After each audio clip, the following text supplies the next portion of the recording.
Imagínense cómo sería nuestra vida si nosotros no tuviésemos miedo. ¿Cuántas cosas usted habría ya logrado si usted no tuviese miedo? ¿Cuántas cosas no hemos podido lograr por causa del miedo?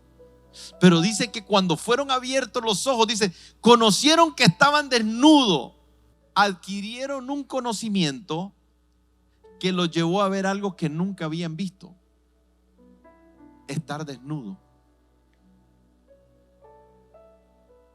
Y cuando ellos hacen eso, entonces vienen y se cosen hojas de higuera y se hacen delantales. Y cuando ellos se hacen delantales, dice, oyeron la voz de Dios que se paseaba en el huerto al aire del día, y el hombre y su mujer se escondieron. Nunca antes se habían escondido. Esto no es una historieta para gente ingenua. Esta es una historia en la cual Dios nos relata de una forma que podamos comprender misterios profundos. Por eso nosotros podemos estudiar toda la vida el Génesis y siempre tener una mayor profundidad de revelación. Cada vez que la leo, cada vez que lo estudio, algo nuevo se abre. Porque hay cosas que el Señor nos revela. Nadie pudiera escribir una historia tan rica, ni el mayor, ni el mejor escritor en la historia de la humanidad, porque esto no fue escrito por hombres, esto fue escrito por el Espíritu Santo inspirando a hombres. Pero dice, oyeron la voz de Dios, y entonces cuando eso pasó, ellos se escondieron entre los árboles, y Jehová les preguntó, ¿dónde estás tú? Y respondió, oí tu voz en el huerto y tuve miedo. Nosotros leemos Génesis 1, Génesis 2 y aquí Génesis 3. Y de ahí para adelante lo que leemos es una historia triste de la humanidad. Y mucho de lo triste que ocurre en la humanidad está vinculado a los temores. La herramienta número uno que el diablo utiliza en nuestra contra es el miedo. Por eso es que es bonito cuando algunos dicen que en la Biblia 365 veces dice no temáis, porque el Señor es tan detallista. Oí decir a alguien que se encargó de que nosotros tuviésemos un no temáis para cada día, porque estamos llenos de temores. Y la escritura nos dice en 2 de Timoteo capítulo 2 versos 2 de Timoteo capítulo 1 verso 7 dice, porque no nos ha dado Dios espíritu de cobardía, sino de poder, de amor y de dominio propio. Entonces nosotros vivimos en una cultura de miedo. Tenemos una perspectiva caótica. Estamos siendo bombardeados en las noticias, estamos siendo bombardeados por todos lados. Y déjeme decirle que no es un tema fácil hablar del miedo. Es complicado analizarlo, es complicado explicarlo, y es complicado que entendamos lo destructivo que es y el gran daño que nos hace. Pero que es importante que sepamos que todo nace, según lo que acabamos de leer.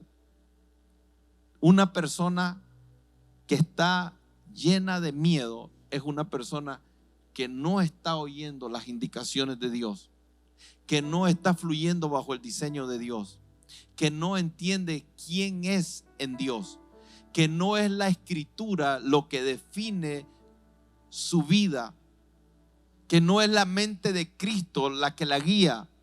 O sea, cuando nosotros si tenemos un problema de miedo, inmediatamente lo tenemos que vincular con la información que estamos recibiendo. Cuando yo leo este relato de Génesis, les decía, a mí me gusta muchísimo porque nosotros vemos que ellos comen del fruto, y yo me pregunté, ¿cuánto tiempo después el Señor se les presentó? Y miren lo que dice, comieron del fruto del bien y del mal y conocieron. que estaban desnudos. Y ahora quiero que junte esta palabra conocieron con lo primero que el Señor les pregunta es: ¿quién les enseñó? ¿Conocieron que estaban desnudos? Se escondieron porque tuvieron miedo y el Señor les pregunta: ¿quién les enseñó? Y yo lo que veo es un proceso de aprendizaje. Porque si el Señor pregunta ¿quién les enseñó? Es porque lo que Él estaba viendo como una reacción de miedo y de vergüenza en ellos tenía que haber sido enseñado. Entonces, cuando nosotros vemos que comieron del fruto del conocimiento del bien y el mal, por favor no piense que es que agarraron un fruto, lo comieron y ya. No. Es un asunto de aprendizaje. Es un asunto de enseñanza. Entonces Dios había dicho algo a Adán. Dios le había dicho a Adán: yo te hice a mi imagen y mi semejanza, y tú vas a señorear y vas a ser alguien que te vas a multiplicar. En otras palabras, tú eres alguien que todo lo que emprende prospera, porque yo digo y te bendigo de tal manera, le dice el Señor a Adán, que tú vas a multiplicarte, tú vas a fructificar, tú vas a señorear. Cuando Adán miraba al león, cuando Adán miraba al rinoceronte, cuando Adán miraba al leopardo, cuando Adán miraba a esos animales peligrosos, él tenía una identidad de superhombre, porque lo que él había oído era: tú eres superior a todos, por eso los vas a señorear. Y yo no tengo toda la explicación, pero imagínense a Adán caminando como Tarzán.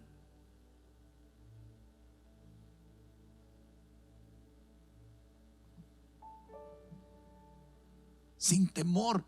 ¿Sabe que algunos dicen que los animales pueden percibir el temor del hombre?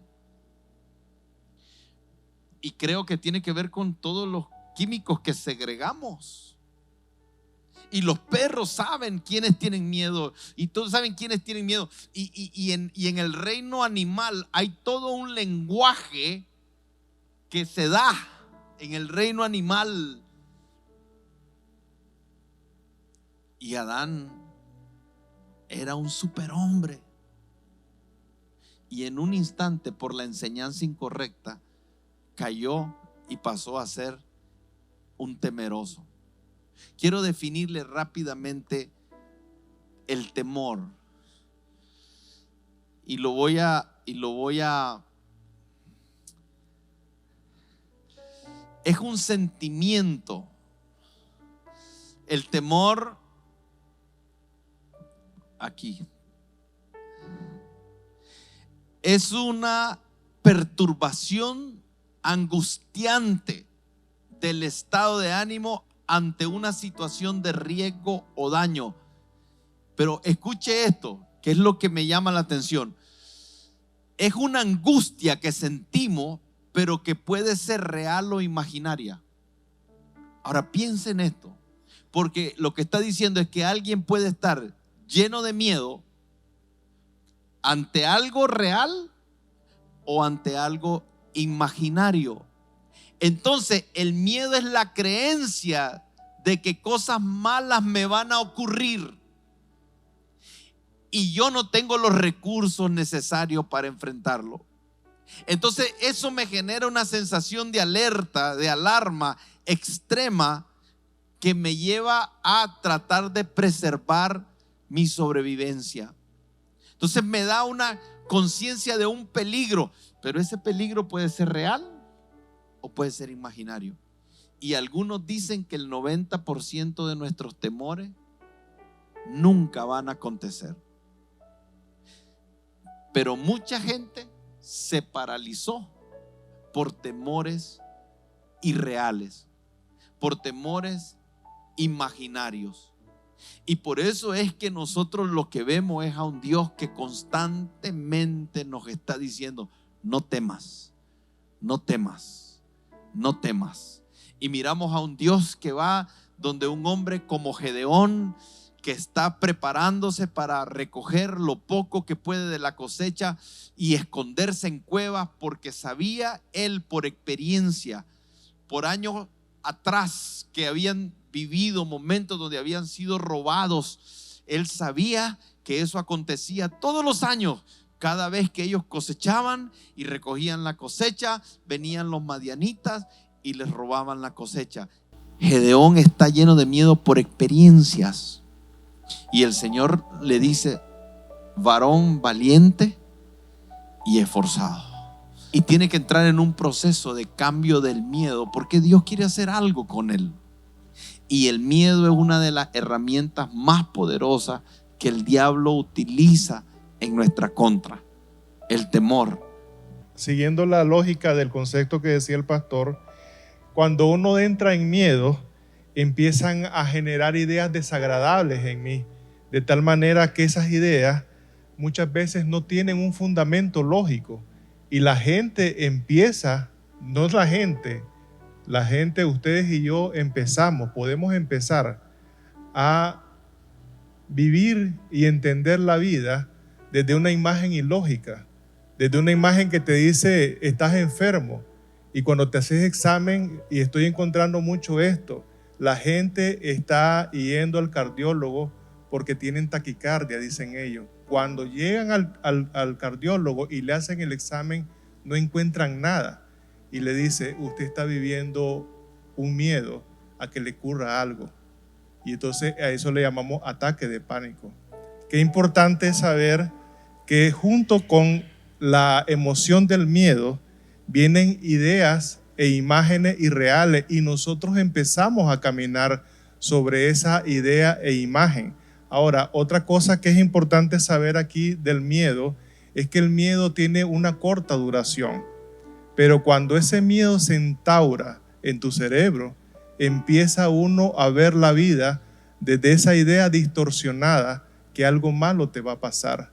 Entonces puede dejarte una ruta, puede ser que no llegaste a tiempo a un lugar, y cuando estás fundamentado sobre el miedo, empieza a atraparte: algo malo me va a suceder, y realmente no necesariamente tiene que ser así. Por eso me gustaba cuando el pastor definía: es bien difícil hablar del miedo. ¿Por qué?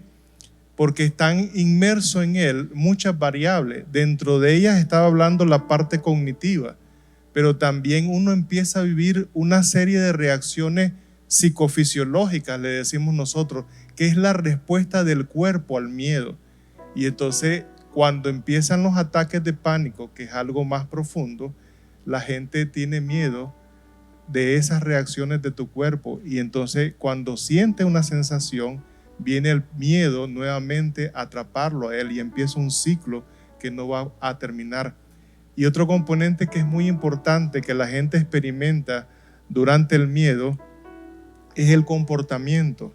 Muchas veces la gente, si ustedes se fijan, o nosotros mismos, cuando hemos estado bajo la influencia del miedo, tenemos comportamientos irracionales, comportamientos que cuando pasa la situación, dice uno: no debía haber hecho eso. ¿Por qué? Porque estás bajo esa emoción. ¿Y qué pasa cuando uno está bajo una emoción? La corteza cerebral, la parte pensante, analítica, toma un segundo plano, porque el cerebro está en función de sobrevivir. Y muchas veces la gente camina en ese modo de sobrevivir y no analiza concretamente qué es lo que está sucediendo, lógicamente qué está sucediendo y qué elementos necesito tener en cuenta para tomar una decisión. Hoy en día estamos viviendo muchas situaciones difíciles, pero la gente está tomando decisiones desde esa emoción, desde el miedo, que no les permite tener un análisis más concreto y más rico para poder decir: esto es lo mejor que puedo tomar. Y la otra parte, que es la parte espiritual, es que a veces estamos también tomando decisiones sin tomar en cuenta a Dios, y solo me estoy llevando por mi propia prudencia. El pastor hablaba acerca de que Adán se sentía valiente antes de que el temor viniera. Yo andaba temprano un día de esto en la calle, y usted sabe que hay personas que acostumbran a soltar a sus perritos para que vayan a hacer sus cositas por ahí. Pero este perro no era un perro normal, era un perro que tenía un cruce con caballo, era bastante grande. Y de repente, cuando yo estoy en la calle, yo veo que el perro me sale de frente. Yo lo miro, él me mira, y yo en realidad sentí miedo, porque fue algo de repente que surge de una manera inesperada. Cuando a alguien le ocurre algo de una manera inesperada, muchas veces no tiene el tiempo para procesar toda la información. Pero yo me dije, ¿por qué le voy a tener miedo al perro? El perro me miró, lo miró, él agarró por su lado y yo agarré por el mío. Entonces, ¿qué es lo que les quiero decir? ¿Cuál es el punto en esto? El miedo genera en nosotros acciones preventivas como un mecanismo de autoprotección. Pero ¿en qué se diferencia el miedo del temor? Que el miedo es una sensación que surge a una acción determinada, algo que nos ocurre de una manera eventual, súbita, sin muchas veces tener el tiempo para procesar esa información. Pero el temor es algo que se establece, el temor es algo permanente. Entonces, ese estado de temor continuo va a generar en nosotros infructicidad, va a generar en nosotros incapacidades, no va a ser nocivo. Genera en nosotros una predisposición, en la persona acerca de algo o alguien. Entonces ya hay un temor que está establecido. Entonces, pero también la Biblia habla acerca del temor de Dios, que es otra cosa diferente, porque Dios no quiere en ningún momento que nosotros le tengamos miedo a Él. La Biblia habla repetidamente acerca del temor de Dios, y el temor de Dios se refiere a un respeto que nosotros debemos tener hacia la persona de Dios. Habla acerca de una sumisión que nosotros debemos tener hacia su persona. En un sentido es un respeto reverente, y no algo que nosotros, cuando escuchemos el nombre de Dios, nos debería generar miedo en vez de generar asombro, en vez de generar gozo, en vez de generar paz. Porque la Biblia en ningún momento explica que lo que eso debería generar en nosotros debería ser temor. Ahora, es un miedo reverencial, respetuoso. Y en un sentido hay dos tipos de temores. Y está el tipo, cuando hablamos en el entorno espiritual, hay un temor que es el temor filial y es el temor servil.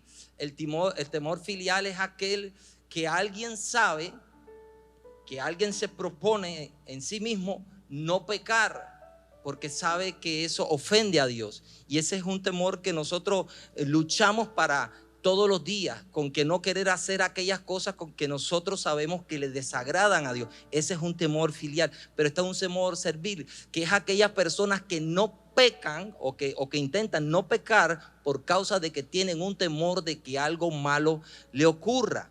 O sea, ellos dicen, si hago algo malo, Dios me va a castigar. Si hago algo malo, me va a caer un rayo y me va a partir en dos. Entonces viven con esa, no disfrutan su relación con Dios, porque su relación con Dios no está basada en el amor o en el concepto que Él tiene de Dios, que es un Padre bueno, sino que Él ve a Dios como alguien que lo quiere castigar, y viven en una vida de temor. La Escritura dice, ahora, entendamos algo que ya hemos estado hablando acerca de las emociones, y cuando hablamos de emociones nos damos cuenta en la Escritura que Jesús, y vemos en la vida de Jesús, Jesús nunca reprimió sus emociones. Jesús sus emociones siempre las manifestó, y vemos que Jesús en algún momento se alegra, en otros momentos se aira, se enoja, pero también, y hoy que hablamos de temor específicamente, lo que sí nunca vimos en Jesús, que la Biblia diga explícitamente, es que Él tuvo temor. Y si usted me pregunta por qué, lo dice Primera de Juan capítulo 4 versículo 18. Dice que en el amor no hay temor, sino que el perfecto amor echa fuera el temor. Y porque el temor lleva en sí castigo, de donde el que teme ha sido perfeccionado en el amor. ¿Por qué Jesús nunca tuvo temor? Jesús nunca tuvo temor por el nivel de conexión que Él tenía con Dios, por la confianza que Él tenía en Dios. Y lo mismo debería ocurrir en nosotros, y es lo que está queriendo decir la Escritura. Ustedes no deberían tener temor, porque lo que pasa es que muchas veces como acabamos de explicar, hay temores que son infundados, hay temores que son imaginarios. Nosotros nos imaginamos que algo va a ocurrir y en base a esa imaginación nos llenamos de temor. Pero si nosotros hiciéramos un análisis y una evaluación y nosotros nos diéramos cuenta y fuéramos conscientes de que el Dios que nosotros tenemos es más grande que cualquier problema, que cualquier circunstancia, entonces nosotros no tendríamos temor. ¿Están de acuerdo conmigo? ¿Por qué? Porque el temor se genera cuando yo creo que el Dios que yo tengo o que mi Dios no es capaz de ayudarme en esa circunstancia que va a venir, que no tengo los recursos para enfrentarla o no voy a tener lo que se requiere para poder salir adelante. Entonces, me gusta mucho lo que dice el Salmo. Cuando David habla, dice, busqué, cuando hablamos de cómo superamos este temor. Yo pudiera tener hoy, usted pudiera decir, yo tengo temor a perder el trabajo, yo tengo temor a caer en una crisis económica, yo le tengo temor a X o Y cosas. La pregunta es, ¿cómo supero el temor? Y David dice algo que me gusta mucho, dice, busqué a Jehová y Él me oyó y me libró de todos mis temores. Cuando David habla de todos, está hablando en plural, lo que quiere decir que David, a pesar de que, como hemos hablado, fue un gran valiente, enfrentó a Goliat y hizo cosas realmente extraordinarias, David tenía sus propios temores. David tenía sus propios temores, pero él da la receta, él da el cómo. Dice, yo busqué a Jehová. Mi conexión con Dios hizo que todos los temores que tenía se disiparan, se fueran. Y eso trajo paz. Ahora, la Escritura también habla en 2 de Timoteo, dice, porque no nos ha dado Dios nunca nos dio un espíritu de temor, Dios nunca nos dio un espíritu de cobardía, sino que nos ha dado Dios un espíritu, o nos ha dado Dios poder, amor y dominio propio. Cuando hablamos de ese dominio propio, quiere decir, yo no puedo evitar que el temor venga a mí. ¿Usted puede evitar que el miedo venga? No puedo evitar que el miedo venga, porque van a venir como eventos inesperados, va a venir. Lo que sí puedo evitar es que se establezca en mi vida como temor. Hay algunas preguntas que estaban haciendo y una de ellas decía, ¿qué hubiese pasado si Adán no come estuviéramos en el paraíso todavía? Estuviéramos en el Edén, estuviéramos en el paraíso, ahí estaríamos.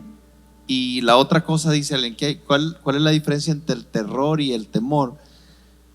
Yo quisiera que más que entremos en definiciones, porque la psicología habla de la angustia, habla de la ansiedad y habla del temor o el miedo, y no hace diferencia, aunque hace diferencia. O sea, pareciera, no hay diferencia, pero trata de establecerlo de tal manera que sí se pueda ver que son como diferentes etapas, diferentes situaciones, pero en realidad es miedo, es temor. Entonces, la pregunta ¿es posible vivir sin miedo? Cuando nosotros escuchamos al pastor Jorge decir que nunca en la Biblia se dice que Jesús tuvo miedo. Es más, cuando los discípulos estaban llenos de miedo, Él estaba durmiendo, Él estaba descansando. Cuando todos estaban preocupados y atemorizados, Él estaba en una postura con un entendimiento diferente al resto. Entonces, no es posible para usted y para mí vivir sin miedo, pero la pregunta es, ¿cuál es la línea entre caer en un comportamiento paranoico, caer en un comportamiento donde estamos llenos de tanta ansiedad que ya nuestro cuerpo está viendo los efectos de ese miedo y nos introduce a un estado de pánico y tenemos ataques de pánico? A mí nunca me ha dado ataques de pánico, pero he escuchado decir a personas, eso es espantoso. El corazón se les acelera y literalmente creen que se van a morir. Es como que en cualquier momento el corazón se les va a detener. Y hay una afectación que percibe en ellos en el órgano del corazón. Entonces pasó de ser un asunto de un pensamiento a una emoción a tener un efecto tan real, pero tan tangible.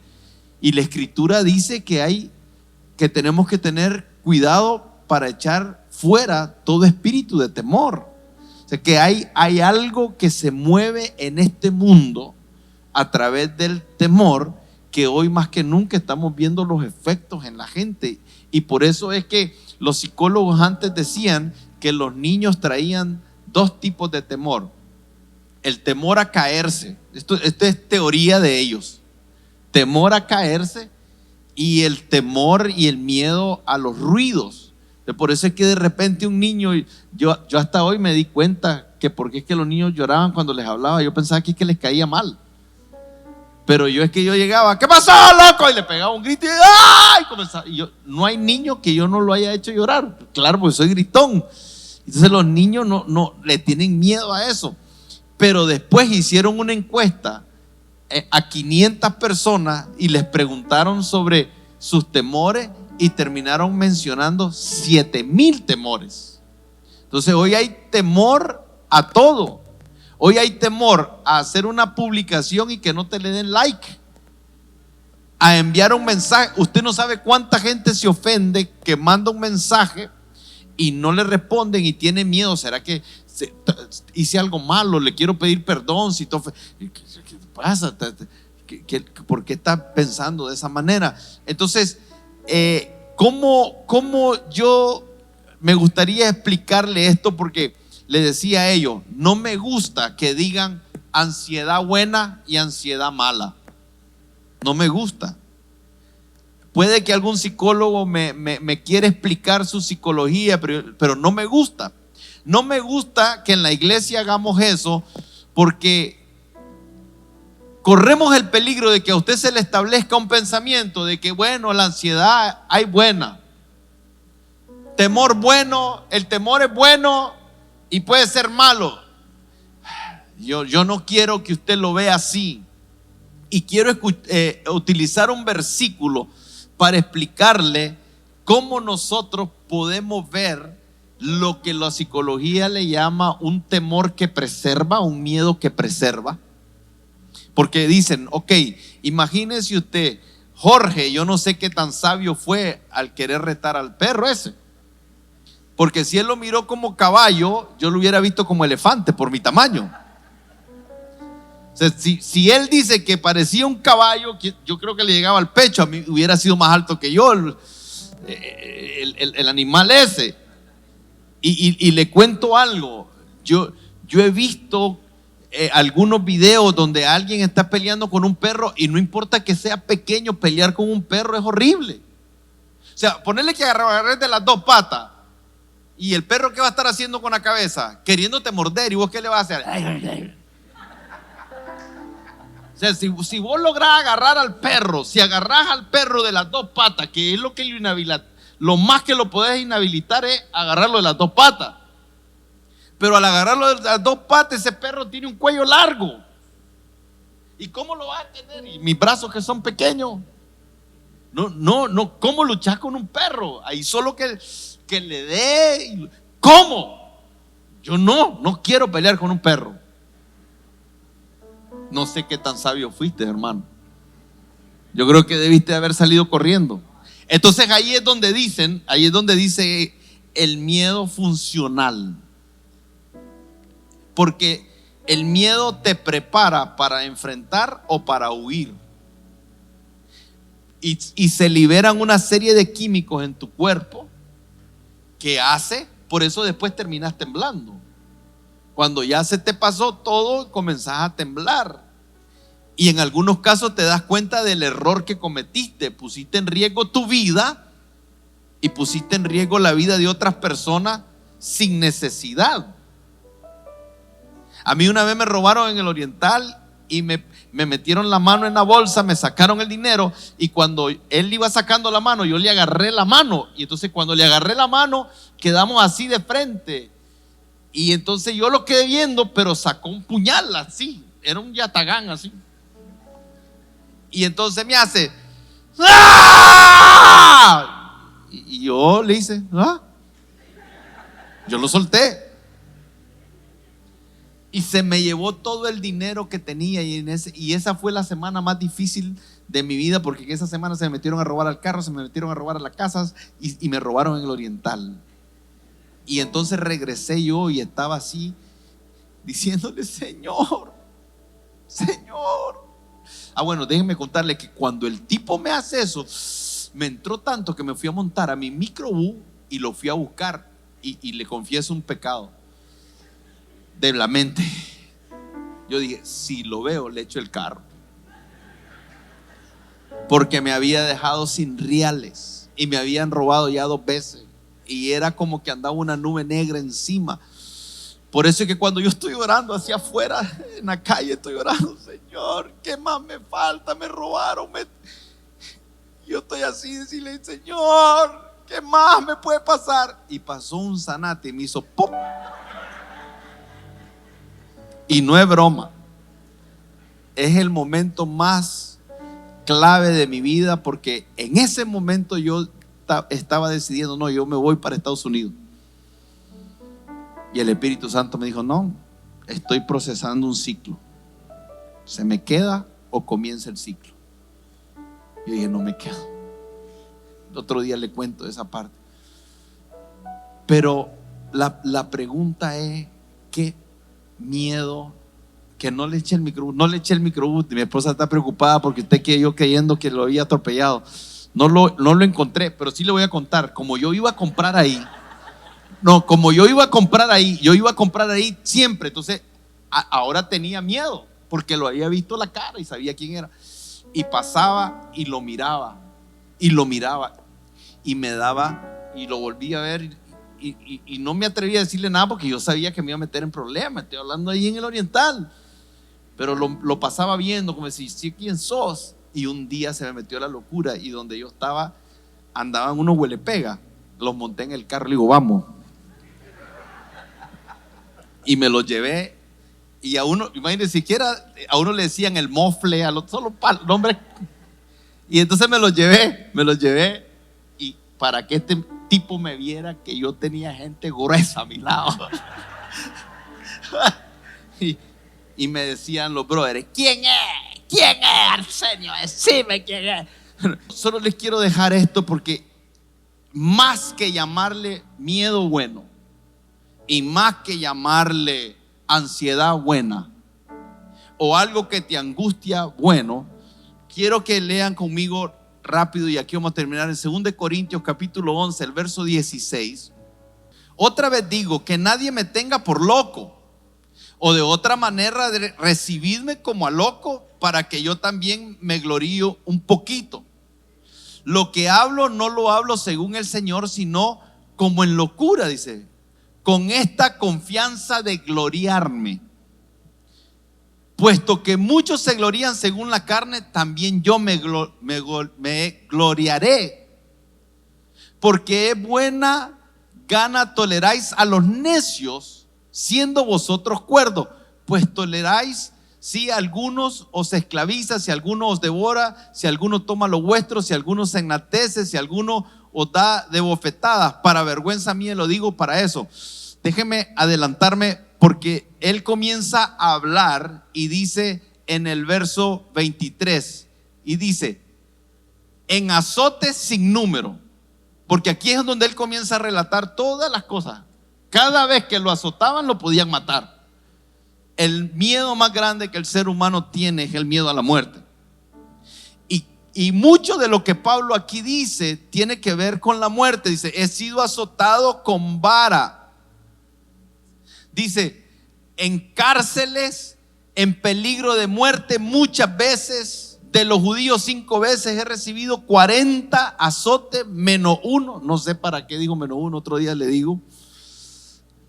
3 veces he sido azotado con vara, 1 vez apedreado, 3 veces he padecido naufragio, 1 noche y 1 día he estado como náufrago en alta mar, en camino muchas veces, en peligro de ríos, peligro de ladrones, peligro de los de mi nación. Recuerde qué es el miedo.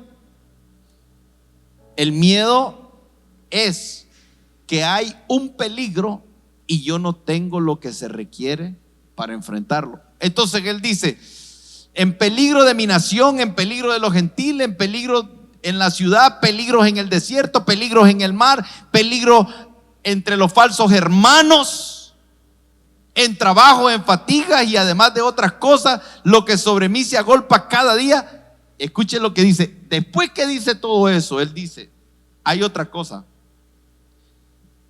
La preocupación por todas las iglesias. Esa palabra preocupación en el original significa cuidado. La Biblia dice, por nada estéis afanosos. Dice la Biblia que no tengamos miedo a los que matan el cuerpo. No tengan miedo a los que matan el cuerpo. Por nada estén afanados. Traigan todas vuestras ansiedades con petición y ruego delante del Señor. Pero aquí es donde yo creo que esta es la palabra correcta. En vez de hablar de ansiedad, usted no diga, es que tengo ansiedad buena. No. Es que tengo miedo bueno. No. Es mejor que digamos lo que significa esta palabra, que es cuidado. El cuidado que nos preserva. Y el mayor cuidado que nos preserva es el temor a Dios. Entonces, cuando nosotros tenemos temor a Dios, estamos teniendo cuidado, porque el Señor nos está advirtiendo.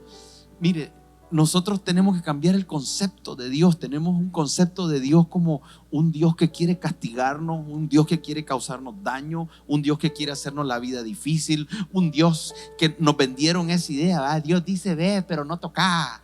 Codiciar, pero no tenés acceso. Y el mundo menciona eso, y ese es el mismo diablo que sigue hablando.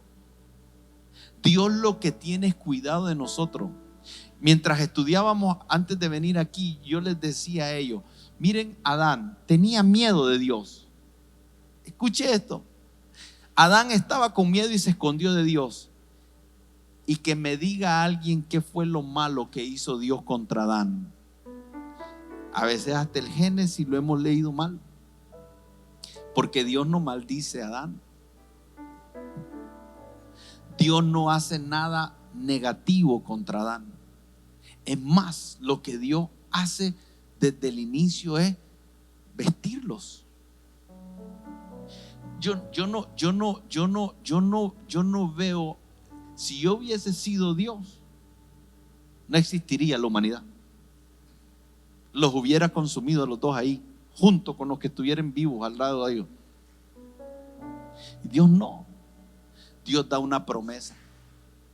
Dios da una cobertura. Dios da una esperanza. Dios entra en un proceso de restauración con el hombre.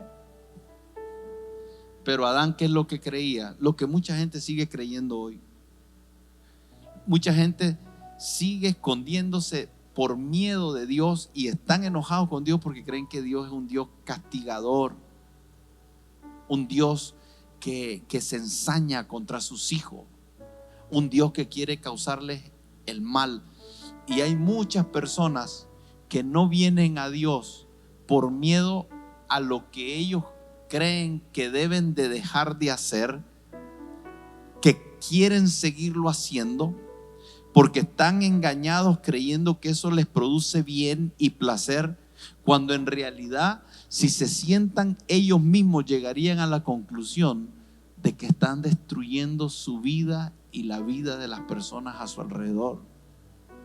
Hay mucha gente sufriendo, hay mucha gente vacía, hay mucha gente amargada, hay mucha gente llena de temor, hay mucha gente necesitada que sigue escondida bajo el concepto errado de un miedo infundado en un Dios que es castigador, cuando es un Dios que de tal manera amó al mundo que dio a su Hijo unigénito para que todo aquel que en Él cree no se pierda, mas tenga vida eterna. Por eso es que el Señor dice, el perfecto amor echa el temor fuera. Dios no llegó con castigo, Dios llegó a Adán con amor. Y Dios sigue llegando a la humanidad con amor. Y cuando usted y yo nos equivocamos, el amor cubre multitud de errores. Y Dios no tiene amor, Él es amor. Por eso es que nosotros va a ser imposible que nosotros podamos salir del temor y podamos vivir los diseños plenos de Dios si no somos perfeccionados en amor. Y perfeccionados en amor es conocer un amor que es maduro. La iglesia conoce o entiende un amor inmaduro, donde cree que Dios ama si cumple caprichos, si hace las cosas como nosotros queremos. Pero el amor de Dios no está pensando en lo temporal ni en lo terrenal.